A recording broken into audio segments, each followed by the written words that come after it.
Olá, pessoal. Aqui é o professor Éder Bruno, do Pré-Vestibular Municipal de Belém, e vamos falar hoje sobre função polinomial do primeiro grau na nossa aula de número 17. Vamos começar esse assunto com uma situação-problema, muito comum no nosso cotidiano. Acompanhe comigo a leitura. O preço a ser pago por uma corrida de táxi em Belém do Pará inclui uma parcela fixa, denominada bandeirada, e uma parcela que depende da distância percorrida. Se a bandeirada custa R$ 5,60 e cada quilômetro rodado custa R$ 2,90, item A, calcule o preço de uma corrida de 17 quilômetros. Item B, expresse o valor P a ser pago em função da distância x em quilômetros percorrida. E a letra C, calcule a distância percorrida por um passageiro que pagou R$ 49,10 pela corrida. Muito bem, essa é uma questão clássica de função do primeiro grau que envolve cobrança de corrida de táxi.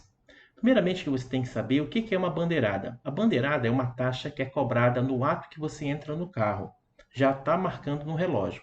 Aí, quando você anda, a cada quilômetro que você andar, em cima da bandeirada é computado o valor do preço do quilômetro rodado, que é R$ 2,90. Então, na letra A, ele quer saber o preço de uma corrida de 17 quilômetros. Então, vamos fazer o seguinte. Nós temos o preço do quilômetro, que é R$ 2,90. Então, vamos colocar aqui, resolução do item A. Então, vamos colocar aqui, R$ 2,90 é o preço de 1 quilômetro, multiplicado pelo número de quilômetros percorrido, que foi 17, mais a taxa fixa, que é a bandeirada, que é R$ 5,60.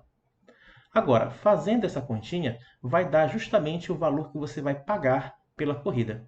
Então, vamos multiplicar R$ 2,90 vezes 17 e depois somar com R$ 5,60. Para isso, vamos pedir aqui ao auxílio, da nossa calculadora, para ser mais rápido nossos cálculos. Então, vai ficar R$ 2,90 multiplicado por 17 mais 5,60, que vai dar um total de R$ 54,90. Então, vamos colocar aqui o valor que vai ser pago, R$ 54,90. Beleza? Todo mundo entendeu? Agora, olha só. Imagine se fosse uma corrida que, em vez de 17 quilômetros, ele percorresse, por exemplo, 10 quilômetros. Como é que ficaria? Eu pegaria o preço do quilômetro rodado, que no caso aqui é R$ 2,90, multiplicaria pela distância percorrida, que é 10, por exemplo, e somaria com a bandeirada, que é 5,60. Agora, fazendo essa continha, vai ficar 2,90 vezes 10 dá 29. 29 com mais 5,60 vai dar R$ 34,60. Olha só o valor da corrida. Beleza aí, pessoal? Tranquilo, né? Agora, perceba o seguinte, que nós temos aqui valores que se repetem. Você pode perceber, deixa eu pegar aqui uma outra cor, que esse 2,90 aqui, ele se repete, ó. Ele é constante. A mesma coisa acontece com a bandeirada, que é 5,60. Se repete também aqui, ó, 5,60. Então, 2,90 e 5,60 são constantes, constantes reais. Já no caso, esse 17 e esse 10, vamos colocar aqui de verde, isso aqui é justamente a distância percorrida, que pode ser qualquer distância. Então, isso aqui vai variar, né? Esse 17 e esse 10. E aqui, o 54,90 depende exclusivamente da distância percorrida. Então, esse valor pago depende da distância. A mesma coisa aqui, ó, o preço a ser pago pela corrida deu R$ 34,60 porque a distância foi outra, ó, foi 10 quilômetros. Então, o valor a ser pago, ele depende da distância percorrida. Então, o valor a ser pago eu vou representar de P. Vamos voltar aqui na nossa cor vermelha. O valor a ser pago eu vou representar de P e o x representa a distância. Está aqui, ó. x representa a distância. Então, o valor que vai ser pago depende da distância, ou seja, está em função de x. Então, chamamos isso de P de x. E pegando o embalo do item anterior, então vamos fazer para uma distância x, basta eu pegar o preço do quilômetro rodado, que é 2,90, multiplicar por essa distância x e somar com a constante fixa, que é a bandeirada, que é 5,60. Com isso, a gente responde o item B. Expresse o valor P a ser pago em função da distância x em quilômetros percorrida. Está aqui. Então, esse aqui é o nosso item B. É a nossa função. A função preço da corrida. Tá? Está em função da distância. Beleza? Vamos agora para o item C. No item C, ele quer saber a distância percorrida. Olha só, quando ele pede para a gente a distância percorrida, ele quer saber quem? O x. Por um passageiro que pagou R$ 49,10. Então, ele já está dando o valor final do preço que ele pagou. Então, ele já está dando o P e quer saber o x. Então, na verdade, ele deu isso aqui, o valor final, que no caso é R$ 49,10. E com isso, ele quer saber exatamente aqui, esse x. Então, vai ficar 2,90 vezes x mais 5,60. Agora, o que eu vou fazer? Eu vou pegar esse 49,10, vou deixar aqui, e esse mais 5,60 passar para o outro lado, vai ficar menos 5,60. E vai ficar 2,90, que multiplica por x. Aí temos que subtrair 49,10 menos 5,60. Vamos fazer essa continha aqui? Então, pegando nossa calculadora, então vai ficar 49,10 menos 5,60. Vai dar exatamente 43,50. Tá? Então, vamos colocar bem aqui esse valor. 43,50. Que é igual justamente a 2,90 vezes x. Então, vamos passar para cá essa continha. Então, o 2,90 que está multiplicando passa dividindo 43,50. Então, nosso x vai ser igual a 43,50 dividido por 2,90. Então, interessante para nós resolvermos essa questão, quando temos divisão com vírgula, é eliminar a vírgula. Como eu tenho duas casas após a vírgula aqui em cima e duas casas após a vírgula aqui embaixo, eu posso andar com essas duas casas. Então, colocando para cá para cima, vai ficar assim, 4.350 dividido por 290. Aí eu posso cortar esse zero com esse zero, na verdade? Então, sobrou 435 dividido por 29, que podemos fazer essa continha bem aqui, tá? Então, bora fazer. 43 dividido por 29 vai dar quanto? Vai dar 1, porque 1 vezes 29 é 29. Para 43 falta quanto? Faltam 14. Aí eu pego, 14 não dá para dividir por 29, então abaixo esse 5, então fica 145. 145 por 29 vai dar 5, porque 5 vezes 5, 5 vezes 9 vai dar 45, sobe 4. E 5 vezes 2, 10 com 4, 14. Olha só, 145 para 145, falta quanto? Nada. Então, nossa resposta está aqui, 15. Então, essa razão dá um número exato, 15. Como x é a distância percorrida e essa distância está em quilômetros, então o táxi percorreu 15 quilômetros para o preço da corrida ser R$ 49,10. Tranquilo aí, pessoal? Olha só, uma aplicação prática da função do primeiro grau. Então, nós temos aqui o preço em função da distância. Nós temos duas constantes, essa de 2,90 e essa 5,60, que daqui a pouco vamos falar um pouco mais sobre elas. Bom, vamos agora para a definição de função do primeiro grau. Diz assim, uma função f dos reais aos reais, olha, que fique bem claro, pessoal, que esse R, esse primeiro R, representa o domínio da função. Já no caso, esse segundo R é o contradomínio da função. Então, chama-se função polinomial do primeiro grau quando existem constantes, olha só as constantes aqui, ó, a e b, que pertencem aos reais, tais que tem esse modelo matemático, f de x igual a vezes x mais b. Vamos voltar com a nossa função anterior, tá? Só para você entender aqui. Nossa função anterior era a função preço da corrida, né? Estava em função de x. Então, esse a, na verdade, aqui é aqueles 2,90. Lembra lá? Vezes x, que é a distância percorrida, mais o b, que é a bandeirada. Lembra lá que era 5,60? Olha só aqui, ó, o modelo que nós aplicamos. Então, esse é o modelo da função primeiro grau. Tá? Tranquilo? Bom, agora vamos representar, dar nome aí. Quem é esse a e quem é esse b? Quem é essa constante a e quem é essa constante b? Muito bem. Essa constante a ela é chamada de coeficiente angular ou simplesmente taxa média de variação. Já no caso nosso b, é chamado de coeficiente linear ou taxa fixa. Né? Você pode perceber lá que a bandeirada era o valor fixo.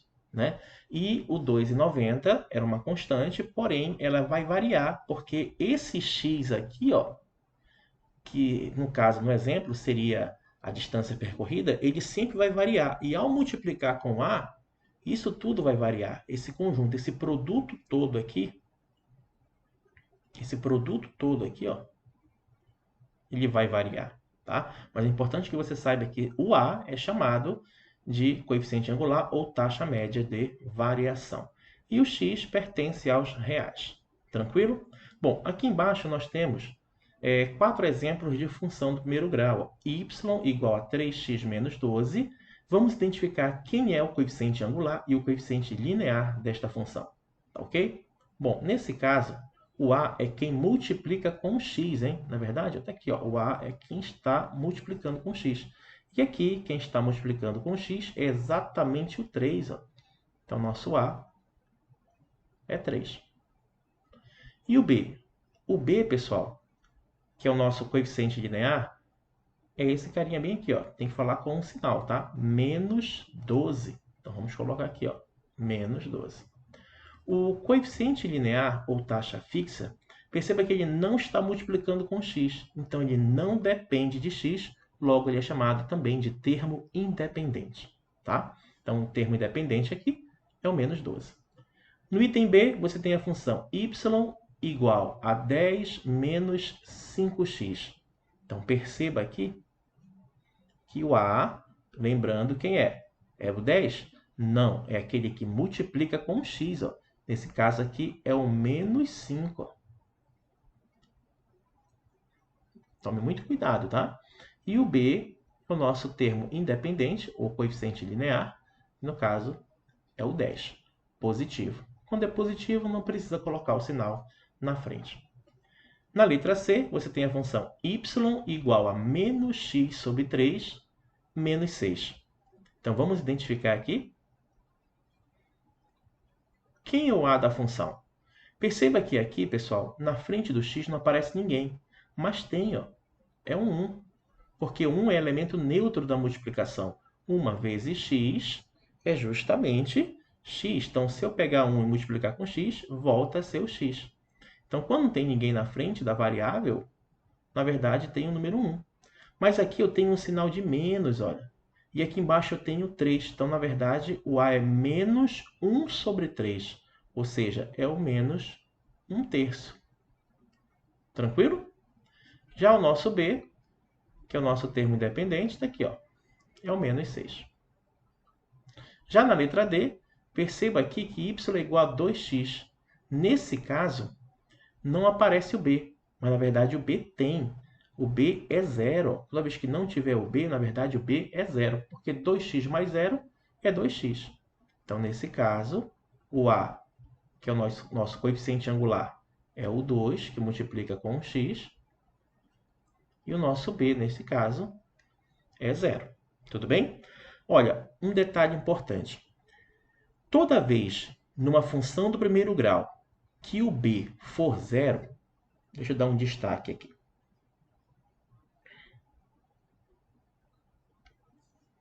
Toda vez que o b for igual a zero, a função do primeiro grau ela recebe um nome especial. Ela é chamada de função linear. Função linear. Professor, então quando é que a função do primeiro grau ela é linear? Simples, quando o b, que nós chamamos de coeficiente linear, for igual a zero. Ou seja, quando não tem o coeficiente linear, a função é chamada de função linear. Né? Meio contraditório, né? Se não tem o coeficiente linear, mas ela é chamada de coeficiente linear. E agora, e as demais? E as anteriores, a letra A, B e a C, professor? Elas são lineares? Não, porque o B aqui é diferente de zero. Então, toda vez que o B for diferente de zero, a função ela é chamada de afim. Então, nesse caso aqui, nesse item A, nós temos uma função afim. E no item B, também, né, uma função afim. E no item C também uma função afim. Como é mesmo, professor, quando é que ela é afim? Olha, ela é afim quando o B, que é o nosso coeficiente linear, for diferente de zero. Professor, e o A pode ser zero? Olha, gente, vamos pegar o modelo matemático da função do primeiro grau. f de x igual a ax mais b. Ela é polinomial do primeiro grau. Por que primeiro grau? Porque a variável x tem como expoente 1. Por isso que ela é do primeiro grau. Agora pensa, se nós colocarmos no lugar do a o zero, vamos fazer aqui. Vamos colocar no lugar do a o zero. Quanto é 0 vezes x, pessoal? Dá zero. Aí somado com esse b que sobrou aqui, vai ficar apenas b. Não é verdade? Então, a nossa função vai ficar apenas assim, ó, f de x igual, aí desaparece, né, essa parte do x, já que o a é zero, então vai ficar só o b. Então, a função vai deixar de ser do primeiro grau. Então, como o b é chamado de taxa fixa, né, um valor fixo, não muda, então é constante. Então, essa função aqui é chamada de função constante. Tá bom? Função constante. Então, quando é que ela é constante? É exatamente quando o a for igual a zero. Tá? Bom, e para ser do primeiro grau, para ser polinomial do primeiro grau, a condição é que o a tem que ser diferente de zero. Perfeito aí, pessoal? Tranquilo? Vamos lá. Esse x, que aparece bem aqui, ele é chamado de variável independente, porque não depende de ninguém. Né? Vamos voltar no exemplo lá da distância percorrida pelo táxi. A distância não depende de ninguém, né? vai variando. Agora, a distância que eu colocar aqui, o valor que eu coloco no lugar do x, eu vou ter um valor de f de x diferente. Então, esse f de x vai depender, na verdade, do x. Então, por isso que f de x é chamado de variável dependente. Então, o x independe de ninguém, tá? E o f de x depende, no caso de x. Então, nós temos uma variável independente e outra dependente. Tranquilo aí, pessoal? Bom, vamos ficar por aqui. Na próxima aula, vamos dar continuidade.